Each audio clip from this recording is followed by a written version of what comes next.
আসসালামু আলাইকুম। সবাইকে স্বাগত জানাচ্ছি আমার দেশ লিড নিউজে। সঙ্গে আছি তামান্না মিনহাজ।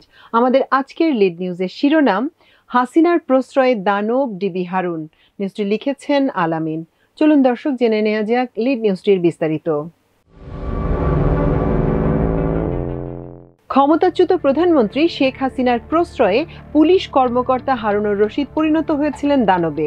পুলিশের চেইন অফ কমান্ড তিনি মানতেন না, বলতেন আমি চেইন অফ কমান্ড। কাকে ধরতে হবে, কাকে মারতে হবে কিংবা সভা সমাবেশ পণ্ড করতে হবে, শেখ হাসিনার ফোন পেলেই হলো, কাজে লেগে পড়তেন। নিজেও সরাসরি ফোন করতেন তৎকালীন প্রধানমন্ত্রীকে, প্রয়োজন হলে সরাসরি চলে যেতেন গণভবনে। প্রধানমন্ত্রীও তাকে ডেকে নিতেন। প্রধানমন্ত্রীর বাইরে বিশেষ সম্পর্ক ছিল সাবেক রাষ্ট্রপতি আব্দুল হামিদ ও পলাতক তৎকালীন স্বরাষ্ট্রমন্ত্রী আসাদুজ্জামান খান কামালের সঙ্গে। ফলে একদিকে যেমন দণ্ডমুণ্ডের কর্তা হয়ে দাঁড়ান, তেমনি দু হাতে কামিয়ে অঢেল অর্থবিত্তের মালিক বনে যান। পুলিশ বাহিনী সহ সর্বত্র তিনি ডিবি হারুন এবং পরে ভাতের হোটেলের হারুন নামে পরিচিত ছিলেন। বিরোধী দলীয় চিফ হুইপ জয়নুল আবেদিন ফারুককে পিটিয়ে শেখ হাসিনার দৃষ্টি কাড়েন। তার আরও বিশেষ কৃতিত্ব হচ্ছে 2023 সালে প্রধান বিচারপতির বাসভবনে হামলা করে তা বিএনপির নামে চালিয়ে নয়াপল্টনের সমাবেশ পণ্ড করা। অনুসন্ধান করতে গিয়ে পুলিশ বাহিনীর বিভিন্ন পর্যায়ের কর্মকর্তাদের কাছ থেকেও ডিবি হারুন সম্পর্কে জানা গেছে নানা তথ্য। জুলাই ছাত্র গণ অভ্যুত্থানে শেখ হাসিনা পালিয়ে যাওয়ার পর ডিবি হারুনও পালিয়ে যান। অনুসন্ধানে জানা গেছে 8 আগস্ট সন্ধ্যার আগ পর্যন্ত তিনি ক্যান্টনমেন্টে সেনা হেফাজতে ছিলেন। ওই দিন রাতে ক্যান্টনমেন্ট থেকে বের হয়ে একটি প্রাইভেট কারে আখাউড়া সীমান্তে চলে যান। সেখান থেকে ভারতের ত্রিপুরা হয়ে 16 আগস্ট যান নেপালে। পরে ক্যারিবীয় দ্বীপপুঞ্জ সেন্ট লুসিয়ায় যান। সেখান থেকে বর্তমানে যুক্তরাষ্ট্রের ফ্লোরিডায় রয়েছেন। ডিবি হারুনের স্ত্রী, এক ছেলে এবং এক মেয়ে আগে থেকেই ফ্লোরিডায় ছিলেন। তারা সেখানে গ্রিন কার্ডধারী। বিপুল অঙ্কের টাকার বিনিময়ে তিনি বাংলাদেশ থেকে পালাতে সক্ষম হন বলে জানা গেছে। সূত্র জানায়, পুলিশ বাহিনীতে শেখ হাসিনার খুব আস্থাভাজন এমন দানবীয় রূপের কর্মকর্তা ছিলেন 5 জন। তারাই মূলত পুলিশ বাহিনী চালাতেন। এর মধ্যে তৎকালীন আইজি বেনজির আহমেদ এবং হারুন ছিলেন শেখ হাসিনার আস্থাভাজন হিসেবে সবার উপরে। ক্ষমতার দাপট এবং শেখ হাসিনার কত কাছে যাওয়া যায় এ নিয়ে দুজনের মধ্যে বিরোধ ছিল। মাঝে মধ্যে বেনজির আহমেদ ডিবি হারুনকে চেইন অফ কমান্ডের কথা বললে তিনি শুনিয়ে দিতেন আমি চেইন অফ কমান্ড। পুলিশ কর্মকর্তা হারুনুর রশিদ মধ্যবিত্ত পরিবারের সন্তান ছিলেন। হাওড় এলাকা কিশোরগঞ্জের গ্রাম থেকে ঢাকায় পড়তে এসেছিলেন। ঠাঁই হয়েছিল ছাত্রদের হলে। ছিলেন ছাত্রলীগের ক্যাডার। 20তম বিসিএস এ পুলিশে যোগ দেন তিনি। এরপরই তিনি আলাদিনের চেরাগ হাতে পেয়ে যান। 20তম বিসিএস এর কর্মকর্তা হয়েও তিনি সিনিয়রদের টপকিয়ে ডিআইজি পদোন্নতি হাতিয়ে নেন। এরপর তার আর পেছনে ফিরে তাকাতে হয়নি। পুলিশের গুরুত্বপূর্ণ ইউনিট, ডিএমপি সহ ভিআইপি এলাকাগুলোতে দায়িত্ব পালন করাকালীন নানা অপকর্ম করে হাতিয়ে নিয়েছেন কোটি কোটি টাকা। বিএনপি জামায়াত সহ বিরোধী দলের নেতাকর্মীদের ধরে এনে নির্যাতন করে আদায় করতেন মোটা অঙ্কের অর্থ। তার অপকর্মে পুলিশ বিভাগের বিতর্কের মধ্যে পড়লেও কেউ তার ভয়ে টু শব্দ করা সাহস পেতেন না। সর্বশেষ ছিলেন ঢাকা মহানগর পুলিশের অতিরিক্ত কমিশনার। প্রথমে ডিবির দায়িত্ব দেয়া হলেও জুলাই আন্দোলনের শেষ মুহূর্তে তাকে অতিরিক্ত কমিশনার করে ক্রাইম অ্যান্ড অপারেশনস বিভাগে পাঠানো হয়। দেশের গুরুত্বপূর্ণ পুলিশের 2টি ইউনিট নারায়ণগঞ্জ ও গাজীপুর জেলার এসপি ছিলেন। সংশ্লিষ্ট সূত্র মতে 1000 কোটি টাকা গাজীপুর থেকেই তুলেছেন তিনি। এছাড়া হারুন ছিলেন ডিএমপির 8 ক্রাইম বিভাগের মধ্যে গুরুত্বপূর্ণ ইউনিট তেজগাঁ জোনের উপ পুলিশ কমিশনার। এসব ইউনিটের দায়িত্ব পালন করতে গিয়ে প্রভাব খাটিয়ে অবৈধভাবে সম্পদের মালিক হয়েছেন। আসামি ধরে টাকা দিয়ে ছেড়ে দেয়া, বিরোধী মতের লোকজনকে ধরে এনে টাকা আদায়, জমি দখলে সহযোগিতা করে অর্থ হাতিয়ে নেয়া, কোম্পানি দখল ও অবৈধ রিক্রুটিং ব্যবসা করে সম্পদের পাহাড় গড়েছেন তিনি। আমার দেশের অনুসন্ধানে গাজীপুর, আশুলিয়া, কক্সবাজার এবং রাজধানীর উত্তরায় বিপুল পরিমাণ সম্পদের খোঁজ পাওয়া গেছে। কিশোরগঞ্জে গড়েছেন প্রেসিডেন্ট রিসোর্ট, কিন্তু চালাকি করে অন্যজনকে মালিক করেছেন। এলাকায় সবাই তার রিসোর্ট বলেই জানে। আশুলিয়ার নন্দন পার্কে তার শেয়ারের তথ্য পাওয়া গেছে। দুর্নীতি দমন কমিশন তার সহায় সম্পদ নিয়ে অনুসন্ধান শুরু করেছে। 3টি মামলা করেছে দুদক। সূত্র জানায়, হারুন যত অবৈধ সম্পদ গড়েছেন তার বেশিরভাগ অর্জন করেছেন গাজীপুর জেলার এসপি থাকাকালীন। তিনি ওই জেলায় কথিত ডিবির প্রায় 10টি দল গঠন করেছিলেন। প্রতি রাতে ডিবির একাধিক দল নেমে পড়ত টার্গেটকৃত ব্যক্তির উদ্দেশ্যে। গাড়িতে মজুদ রাখা হতো ইয়াবা, অস্ত্র এবং বিভিন্ন মাদকদ্রব্য। সুযোগ বুঝে ওই সব জিনিস দিয়ে ফাঁসিয়ে দেওয়া হতো রাজনৈতিক নেতা, নিরপরাধ ব্যবসায়ী ও ধনী পরিবারের সন্তানদের। শেখ হাসিনা তার ক্ষমতাকে কুক্ষিগত করতে নিরাপত্তা বাহিনীর উপর ভর করেছিলেন।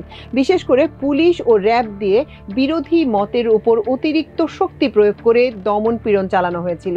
যে যত বেশি বিরোধী মতের নেতাকর্মীদের দমন ও পীড়ন চালিয়েছেন তাকে তত দ্রুত পদোন্নতি ও পদকের ব্যবস্থা করা হয়েছে। এর মধ্যে অন্যতম পুলিশের কর্মকর্তা হারুনুর রশিদ। তিনি ডিবিতে কথিত ভাতের হোটেল খোলেন। এই ভাতের হোটেলে আওয়ামী লীগের নেতৃবৃন্দ, সেলিব্রিটি পার্সন, চলচ্চিত্র নাটকের নায়ক নায়িকা, শিল্পপতি, ব্যবসায়ী থেকে শুরু করে নানা পেশার লোকজনকে তার সঙ্গে বসে খেতে দেখা গেছে। তাদের খাইয়ে কৌশলে এসব ভিডিও ফুটেজ সোশ্যাল মিডিয়ায় ছড়াতেন তিনি। তার ভাতের হোটেলের খপ্পরে পড়েন খোদ বিএনপির স্থায়ী কমিটির সদস্য গয়েশ্বর চন্দ্র রায়। সেগুলো নিয়ে সমালোচনা হলেও তিনি কোনো পাত্তা দিতেন না, বরং আরো বেশি বেশি করে তিনি ওই ভিডিওগুলো আপলোড করতেন। জুলাই আগস্ট আন্দোলনে সমন্বয়কদের ডিবিতে ধরে এনে জোর করে বিবৃতি দেওয়ার অভিযোগ রয়েছে তার বিরুদ্ধে। 2011 সালের 6 জুলাই সংসদ ভবনের সামনে তৎকালীন চিফ হুইপ বিএনপি নেতা জয়নুল আবেদিন ফারুককে শারীরিকভাবে হেনস্থা করে আলোচনায় আসেন তিনি। খোদ স্বরাষ্ট্রমন্ত্রীর আশকারায় তিনি পুলিশের মধ্যে প্রভাবশালী হয়ে ওঠেন। নারায়ণগঞ্জ ও গাজীপুরে পুলিশ সুপারের দায়িত্ব পালনের সময় তার বিরুদ্ধে ঘুষ গ্রহণের অভিযোগ উঠলেও পুলিশ তার ব্যাপারে কোনো ব্যবস্থা নেয়নি, বরং পদোন্নতি হয়েছে। বিরোধী মতের লোকজনকে ধরে ক্রসফায়ারের হুমকি দিয়ে টাকা আদায়, চাঁদাবাজি, জিম্মি করা, আটক রেখে নির্যাতন, জমি দখল, গুম ও মিথ্যা মামলায় হয়রানি সহ এমন কোনো অভিযোগ নেই যা তার বিরুদ্ধে ছিল না। সর্বশেষ তার কর্মস্থল ছিল ঢাকা মহানগর গোয়েন্দা পুলিশ বা ডিবি। তিনি অতিরিক্ত কমিশনারের দায়িত্বে ছিলেন। নারায়ণগঞ্জ জেলার এসপির পর হারুন ডিবিতে পোস্টিং পান। এই ডিবিতে তিনি নিজের একটি বলয় গড়ে তোলেন। বিষয়টি খোদ তৎকালীন ডিএমপি কমিশনার জেনেও মুখ খুলতে পারেননি শুধু হারুনের প্রভাবের কারণে। ডিএমপি কমিশনার স্বরাষ্ট্রমন্ত্রীকে জানিয়েছিলেন বিষয়টি। স্বরাষ্ট্রমন্ত্রী কামালও হারুনকে কিছু বলেননি। এতে দিন দিন তিনি আরো বেপরোয়া হয়ে ওঠেন। ডিবিতে তার বিরুদ্ধে কোনো কর্মকর্তা টু শব্দ করলে তাকে বিএনপি জামাতের কর্মকর্তার ট্যাগ লাগিয়ে ডিবি থেকে অন্য কোনো স্থানে পোস্টিং করাতেন। তার এমন নির্যাতনের শিকার হয়েছিলেন ডিবির ওয়ারি জোনের ডিসি আব্দুল আহাদ। আহাদকে ডিবি থেকে বিদায় করে দেওয়ার জন্য তিনি তাকে বিএনপির কর্মকর্তা বলে প্রচারণা চালান। তাকে বিদায় না করতে পেরে তিনি এক ব্যবসায়ীকে দিয়ে ডিবিতে পরিকল্পিতভাবে তার নামে চাঁদাবাজির অভিযোগ করান। পরে বিষয়টি প্রমাণ হলেও হারুনের ব্যাপারে ডিএমপি কমিশনার কোনো ব্যবস্থা নেননি। সূত্র জানায় ডিবিতে তার পঞ্চ পাণ্ডব বলে 5 জন কর্মকর্তা পরিচিত ছিলেন। এদের মধ্যে অন্যতম ডিবি মতিঝিল জোনের এডিসি রফিকুল ইসলাম। তিনি হারুনের ডান হাত বলে পরিচিত।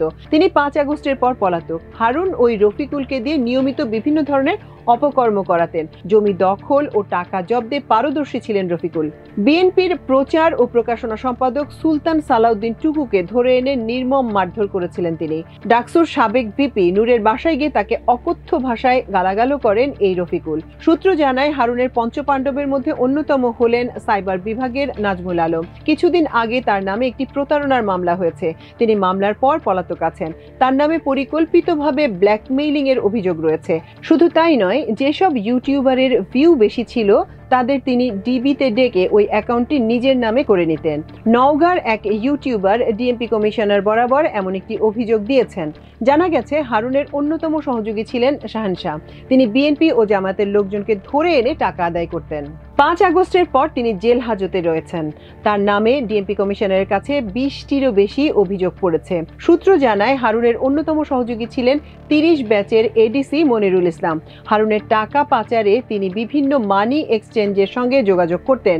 এছাড়াও মাফিয়া এস আলমের যোগাযোগ ছিল ওই মনিরুলের সঙ্গে। সূত্র জানায় হারুনের অন্যতম সহযোগী ছিলেন এডিসি আসমা আরা জাহান। তিনি ডিবি মাতা হিসেবে পরিচিত ছিলেন। 1.5 বছর আগে আওয়ামী লীগের নেতা শাহজাদা মহিউদ্দিনের কাছ থেকে হাতিয়ে নেয়া 34 কোটি টাকার ভাগাভাগি নিয়ে নিজেদের মধ্যে দ্বন্দ্বে জড়িয়ে পড়েন হারুন ও আসমা। পরে তৎকালীন ডিএমপি কমিশনার এর সমাধান করে দেন। দর্শক, আমাদের আজকের লিড নিউজের আয়োজন ছিল এই পর্যন্তই। আগামীকাল ইনশাআল্লাহ আরেকটি লিড নিউজ নিয়ে আপনাদের সামনে হাজির হব। সে পর্যন্ত আল্লাহ আপনাদের সবাইকে ভালো রাখুন, সুস্থ রাখুন, সমৃদ্ধ রাখুন। এতক্ষণ সঙ্গে থাকার জন্য অশেষ কৃতজ্ঞতা। আল্লাহ হাফেজ।